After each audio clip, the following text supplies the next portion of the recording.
네, 이 시간을 통하여 우리 주님의 은혜가 여러분 가운데 충만하게 임하길 간절히 소망합니다. 아멘. 여러분 어떻게 지난 한 주간 하나님과 함께하는 삶 사셨습니까? 대답을 안 하시면 어떻게 합니까? 다시 한번 여쭤볼게요. 지난 한 주간 하나님과 함께하는 삶 사셨습니까? 아멘. 우리가 지난주에 나눈 말씀이 그거였잖아요. 삼위일체 하나님이 늘 우리와 함께 하길 원하셔서 우리를 창조하실 때부터 심지어 우리가 죄를 지었을 때에도 우리와 함께하고 싶으셔서 당신의 아들을 이 땅에 보내셨다고요. 그리고 그 아들의 이름을 우리와 함께 계시다 하는 이름으로 뭐라고 불렀다고요? 임마누엘.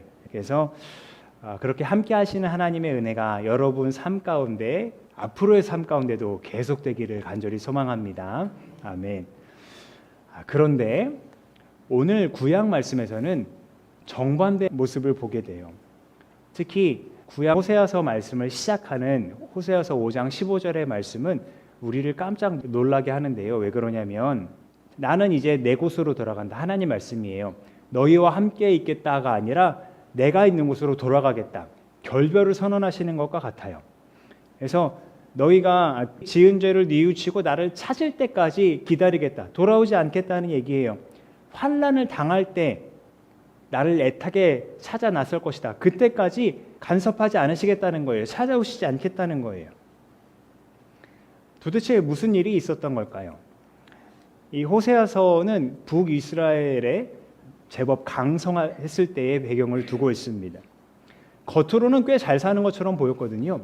그런데 속내를 들어가 보면 이 북이스라엘은 하나님이 아닌 우상을 섬겼습니다. 하나님을 의지하지 않고 주변의 강대국들을 섬겼습니다. 그리고 그 밑에 있던 남유다 역시 하나님께 도움을 구하기보다 때로는 이집트에 또 때로는 북이스라엘과 손을 잡으면서 하나님 의지하기보다 눈에 보이는 사람들, 나라들의 손을 잡곤 했습니다. 그러나 우상도 강대국들도 그들의 문제를 해결해 주지 못했습니다. 오히려 하나님과 관계만 나빠질 뿐이었습니다. 이 이스라엘 백성들은 하나님의 백성이라고 불리던 자들이잖아요. 그런데 하나님과 관계를 맺지 않으면 하나님의 백성이라는 그 정체성조차 흔들려 버리는 것 아닙니까? 상황이 이렇게 되자 백성들은 뒤늦게 회개를 이야기합니다. 주님께 돌아가자. 주님께서 우리를 회복시키실 것이다. 사흘 만에 우리를 일으켜 세우실 것이다. 주님을 알기에 힘쓰자. 이런 얘기들을 합니다. 이제 정신을 차린 것처럼 보이죠. 하지만 하나님은 그들의 마음 깊은 곳을 들여다보셨어요. 그리고는 회개를 얘기하는 백성들에게 이렇게 얘기하세요. 같이 읽어보죠. 시작. 에브라임아, 내가 너를 어떻게 하면 좋겠느냐? 유다야, 내가 너를 어떻게 하면 좋겠느냐? 나를 사랑하는 너희의 마음은 아침 안개와 같고 덧없이 사라지는 이슬과 같구나. 아멘. 에브라임은 북이스라엘을 이야기하고요. 유다는 말 그대로 남유다를 이야기합니다. 근데 나를 사랑하는 너희의 마음이 뭐와 같대요? 아침 안개. 아침 안개가 우리가 덧없다 할 때 흔히 쓰는 표현이잖아요. 해가 뜨면 사라져버리는. 그렇게 얕은 사랑으로 그냥 흉내만 내고 있다는 거예요. 그들의 회개에는 하나님을 향한 진심, 하나님을 향한 사랑이 없었던 겁니다. 그러니까 무엇을 잘못했는지 돌아보지도 않았고요. 죄를 돌이키겠다는 결단도 찾아볼 수가 없습니다. 다만 사흘 만에 우리를 일으켜 세우실 거야 하는 것처럼 빨리 회개해서 이 상황을 모면하고자 하는, 그냥 하나님이 우리를 빨리 회복시켜 주시기를 바라는 그 마음만 담겨 있었던 겁니다. 그래서 하나님께서 그들에게 단호하게 말씀하시는 거예요. 이 말씀도 읽어보죠. 시작. 내가 바라는 것은 변함없는 사랑이지 제사가 아니다. 번제보다 하나님을 아는 것이다. 아멘. 하나님이 원하시는 것은 제사가 아니래요. 예배 자체를 부정하는 건 아닙니다. 다만 사랑이 없는 제사, 어떤 사랑의 관계에도 없는 그런 종교 생활을 지적하셨던 거예요.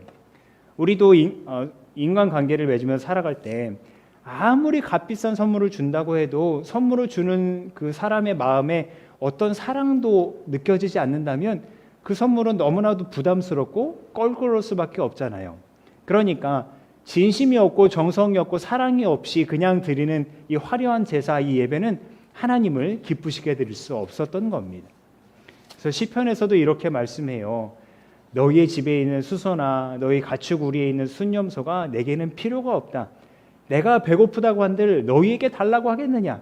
맞는 말이죠. 천지를 창조하신 하나님이신데 내가 배고프니까 너희의 제사를 받아야겠다. 이렇게 하시겠습니까?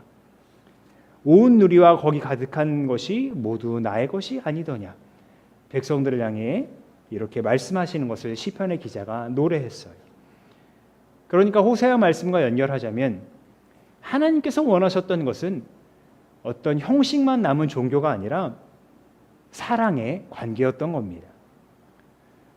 이 탄식은 수백 년이 지나서 예수님의 입을 통해서 다시 한번 터져 나오는데요. 오늘 복음서 본문 앞의 이야기를 먼저 살펴보면 예수님께서 한 중풍병자를 만나는 이야기가 나옵니다. 이 뇌졸중 걸린 사람이 거동이 불편하니까 사람들이 그를 침상채 들고 막 와요. 그래서 예수님은 그 침상채 들고 오는 사람들의 믿음을 보시고서는 이 사람의 병을 고치시려고 하셨어요. 그러나 먼저 네가 죄 용서를 받았다 선언하십니다. 나중에 거기 있던 율법학자들이 비난하거든요. 하나님이 죄를 사하는 권한이 있으신데 당신이 뭐라고 그렇게 합니까? 그러자 예수님이 나도 병이 나았다 말하는 게 더 쉽다는 걸 안다. 그러나 내가 죄 용서하는 권한이 있음을 너희에게 알게 하려고 이렇게 한다 말씀하세요. 그러니까 예수님 스스로 내가 단순히 병을 고치는 사람이 아니라 하나님과 끊어진 관계를 회복시키는 사람이다 하는 걸 그 앉아있던 사람들에게 다 보여주시고자 했던 거예요. 하지만 조금 전에 말씀드렸다시피 율법학자들은 그 예수님의 마음보다 예수님이 연결하려고 했던 하나님과의 그 관계보다 규정에 더 관심이 있었던 거죠. 거기에서 일어나셔서 길을 가시는데 예수님께서 세관에 앉아있는 마태라는 사람을 보십니다. 세관에 앉아있었으니까 이제 세리겠죠. 세금을 걷는 사람. 당시 세리는 죄인의 대명사였습니다. 민족의 반역자라 불렸고요. 또 탐욕스러운 사람으로 여겨졌습니다. 우리가 잘 아는 삭개오의 이야기를 통해서도 알 수 있어요. 그런데 예수님께서는 그런 마태를 향해 이렇게 말씀하세요. 뭐라고요? 나를 따라오너라. 마태가 어떻게 했을까요? 그 소리를 듣고 망설이지 않고 벌떡 일어나서 예수님을 따라 나섭니다. 그리고 얼마 지나지 않아서 예수님은 마태를 비롯한 세리들과 죄인들과 함께 식사 자리를 갖습니다. 아마 마태가 예수님을 따르기로 한 거에 대한 환영 파티가 아니었을까, 환영 잔치가 아니었을까 이런 생각을 해봐요. 당시의 식사는 단순히 그냥 밥을 먹는 것에 그치지 않았습니다. 관계를 맺고 서로를 받아들인다는 의미였습니다. 그러니까 세리와 죄인들, 당시 사람들에게는 죄인들이라고 손가락질 받던 그 사람들, 예수님은 그들과 관계를 맺고자 하셨던 거예요. 그들을 받아들이셨던 거예요. 그러자 그 모습을 바라본 바리새파 사람들이 비난합니다. 예수님의 제자들을 향해 아니 왜 당신 선생은 세리와 죄인과 함께 식사를 합니까? 이 물음에는 나타나지 않지만 당신의 선생도 결국은 죄인 아니요? 몰아가려고 했던 겁니다. 그러니까 바리새파 사람들에게 중요한 건 서로 관계를 맺는 것보다 규정이었던 거죠. 죄인과 함께할 수 없다는 그 율법이요. 그들에게는 사랑보다 구별이 중요했고요. 회복시키는 것보다 정죄가 중요했습니다. 그때 예수님께서 이렇게 말씀하십니다. 같이 읽어보죠. 시작. 건강한 사람에게는 의사가 필요하지 않으나 병든 사람에게는 필요하다. 그러면서 바로 호세아 말씀을 인용하시는데요. 읽겠습니다. 시작. 내가 바라는 것은 자비요 희생 제물이 아니다. 아멘. 그러니까 예수님께서는 호세아 시대와 똑같은 문제를 지적하고 계시는 거예요. 하나님은 죄인을 외면하지 않으시고 그들이 돌아오기를 원하시는데 종교 지도자들이라는 사람들은 죄인들을 밀어내고 있던 거예요. 하나님은 잃어버린 자들을 찾고 계시는데 종교 지도자들은 그들을 정죄하고 있었습니다. 하나님은 사랑으로 함께하기를 원하시는데 종교 지도자들은 형식을 중요하게 생각했고요. 경계를 지었어요. 예수님은 죄인들과 함께 식사를 하셨고 병든 사람들에게 다가가셨고 소외된 사람들의 손을 잡으셨는데 말입니다. 이어지는 이야기를 보면 예수님께서 정말 그런 사람들의 손을 잡아주신 이야기가 나오는데요. 예수님께서 식사를 하시는 그 자리에 한 지도자가 와서 다급하게 무릎을 꿇습니다. 다른 복음서에 보면 이 사람이 회당장 야이로라는 걸 알 수 있는데요. 이 사람이 와서 얘기해요. 예수님, 내 딸이 방금 죽었습니다. 그러나 주님께서 오셔서 내 아이에게 손을 얹어주시면 이 아이가 살아날 것을 믿습니다. 그 말을 듣고 예수님께서 길을 나서시는데 가는 길에 12해 동안 혈루증을 앓던 여인이 예수님의 옷술에 손을 댑니다. 당시 그 여인은 부정한 여인으로 취급받았어요. 왜냐하면 하혈하는 것이 부정하다고 율법에서는 취급받았거든요. 근데 하루 이틀도 아니고 1년도 아니고 무려 12년 동안 그랬으니 얼마나 큰 고통을 받았겠습니까? 마가복음과 누가복음을 보면 이 사람이 이 병을 치료하기 위해서 자기의 모든 재산을 다 드리고 용하다는 의사는 다 찾아다녔다고 해요. 그러나 치료할 수 없었어요. 그런데 예수님께서 지나가신다는 얘기를 듣고 저 옷에 손이라도 댄다면 내 병이 나을 텐데 하는 마음을 가졌고 정말 그렇게 손을 뻗었던 겁니다. 그리고 정말 병이 깨끗하게 나았습니다. 그러면 예수님께 닿아서 자기 딸을 살려달라고 했던 지도자의 딸은 어떻게 됐을까요? 여러분께서 함께 성경을 읽으신 대로 예수님께서 그 집에 찾아가 그 소녀의 손을 잡은 즉시 그 아이가 벌떡 일어나 회복이 됩니다. 그러니까 종합해 보자면 이 지도자의 딸도 그리고 길에서 손을 뻗었던 혈루증 앓던 여인도 그리고 세리 마태도 결국 예수님께서 다 받아주시고 회복시켜 주신 사람들이었어요.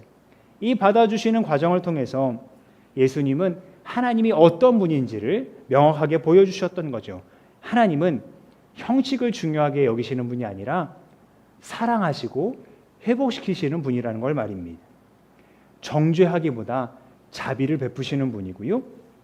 화려한 형식뿐인 희생제물보다 하나님을 알아가는 관계를 원하신다는 걸 이 다양한 기적을 통해서 말씀해 주셨습니다. 여러 이야기 나눴는데요. 이제 우리에게 물을 차례입니다. 하나님은 우리에게 무엇을 원하실까요? 질문을 좀 바꿔보면 우리는 하나님께 무엇을 드릴 수 있을까요? 우리는 종종 하나님이 무엇을 원하신다고 미리 판단합니다. 이 정도 예배면 되겠지? 이 정도 헌신이면 기뻐하시겠지? 이렇게 하면 하나님께서 복을 주시겠지. 그러나 내가 드리는 그것이 예배가 되었던 봉사가 되었던 헌금이 되었던 그 무엇이 되었던 그것이 앞서버린다면 그 수단이 목적이 되어버린다면 본말이 뒤바뀌는 결과를 말할 뿐입니다. 호세아 시대 백성들도 제사는 드렸습니다.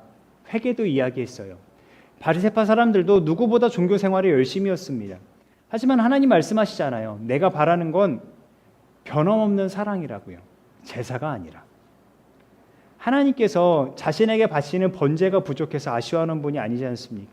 시편 말씀 우리가 아까 보았던 말씀처럼 세상 모든 것이 다 하나님의 것인데 우리가 드리는 제사가 부족해서 아쉬워하는 분이 아니지 않습니까? 그럼 우리가 하나님께 무엇을 더 보탤 수 있을까요? 그건 하나님께서 우리에게 말씀하신 것처럼 사랑의 마음인 거죠. 사랑이요. 예배 마치고 저 문을 나가면서 끝나는 것이 아니라 내 삶의 순간순간마다 발걸음 걸음마다 하나님을 사랑한다고 고백할 수 있는 이 마음을 주님께서 원하실 줄 믿습니다. 그러니까 죄를 회개했다고 이후엔 아무렇게나 살아도 되겠지가 아니라 회개했으니 이제 복을 주세요 요구만 하는 것이 아니라 끊임없이 하나님과의 관계를 회복하고 싶어하는 하나님을 더 알아가기에 힘쓰고자 하는 그 마음을 주님께서 기뻐하실 겁니다. 그래서 하나님은 많은 것을 드리는 사람을 찾으시는 것이 아니라 완벽한 사람을 찾으시는 것이 아니라 하나님을 찾는 사람, 하나님을 사랑하는 그 사람을 역시 하나님도 찾으십니다. 여러분 우리 부족해도 괜찮습니다. 연약해도 괜찮습니다. 진실한 마음으로 하나님을 찾으십시오. 주님은 화려한 제사가 아니라 당신을 찾는 자를 원하시니까요. 오늘도 제사보다는 사랑을, 형식보다는 관계를, 희생 제사보다는 사랑을 원하시는 하나님 앞에 우리의 마음을 내어놓으며 그렇게 진심으로 나아가는 우리 모두가 될 수 있기를 간절히 소망합니다. 아멘. 기도하겠습니다.